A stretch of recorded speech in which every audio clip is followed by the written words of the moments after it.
मंडळी, आपण अनेकदा न्यूयॉर्क, लंडन किंवा मुंबईतल्या कोट्याधीशांबद्दल ऐकतो. पण तुम्हाला माहिती आहे का, आपल्या महाराष्ट्रात असं एक गाव आहे ज्याला करोडपतींचं गाव म्हटलं जातं. एक असं गाव जिथे 50हून अधिक लोक करोडपती आहेत. ही गोष्ट आहे नगर जिल्ह्यातल्या हिवरे बाजाराची. पण काही वर्षांपूर्वी इथलं चित्र असं नव्हतं. 1972चा भीषण दुष्काळ, 90% गरिबी, पाण्याचा एक थेंबही नव्हता गावात. फक्त दारूचे अड्डे आणि गुन्हेगारी. परिस्थिती तर इतकी वाईट होती की गावाने तर आशा सोडलेलीच आणि गावातले लोकही गाव सोडून शहरात निघून जात होते. पण अशा भीषण परिस्थितीत एक तरुण समोर आला, ज्याने गुन्हेगारांचं गाव म्हणून ओळख असलेल्या हिवरे बाजाराला करोडपतींचं गाव ही नवी ओळख दिली.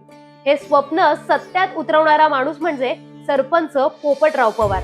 एक असा तरुण ज्याच्याकडे क्रिकेटचं मैदान गाजवण्याची ताकद होती, ज्याने MCA पर्यंतचं शिक्षण घेतलं होतं, शहरात राहून ज्याला आरामात नोकरी करता आली असती. पण असं न करता त्यांनी एक धडाडीचा निर्णय घेतला, आपल्या मातीचं कर्ज फेडण्याचा.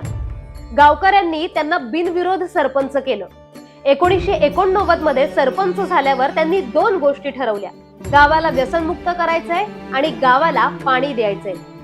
त्यांनी पाणी अडवा आणि पाणी जिरवाचा मंत्र दिला.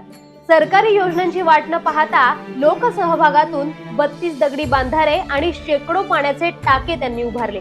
पोपटरावांनी फक्त पाण्याचा प्रश्न सोडवला नाही, तर गावचा GDP असा वाढवला की आज शहरात गेलेली माणसं पुन्हा आपल्या गावी शेती करायला परत येत आहेत.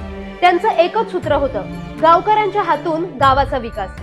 आज हिवरे बाजार हे देशातलं पहिलं आदर्श गाव आहे. जिथे कधी पिण्याला पाणी नव्हतं, तिथे आज फळबागा डोलतायत. पोपटराव म्हणतात, विकास म्हणजे नुसत्या सिमेंटच्या इमारती नव्हे, तर माणसाने निसर्गाशी जुळवून घेणे. त्यांच्या या कार्यासाठी भारत सरकारने त्यांना पद्मश्री देऊन गौरवले. आज जगभरातून लोक हिवरे बाजाराला अभ्यासासाठी येतात. त्यांनी घडवून आणलेली ही क्रांती आज गावाच्या विकासाचं मॉडेल म्हणून अनेक शाळा आणि महाविद्यालयातून शिकवलं जातं. वाळवंटासारख्या जमिनीवर नंदनवन फुलवणारा, जगाला ग्रामविकासाचं मॉडेल देणारा हा माणूस कोणत्याही इंटरनॅशनल स्कूलमध्ये नाही, तर एवढं अचाट व्यक्तिमत्व, एवढी प्रबळ इच्छाशक्ती आणि जमिनीशी जोडलेलं नेतृत्व हे आपल्या मराठी शाळेत घडले. हो, पोपटराव पवार हे मराठी शाळेत शिकलेत.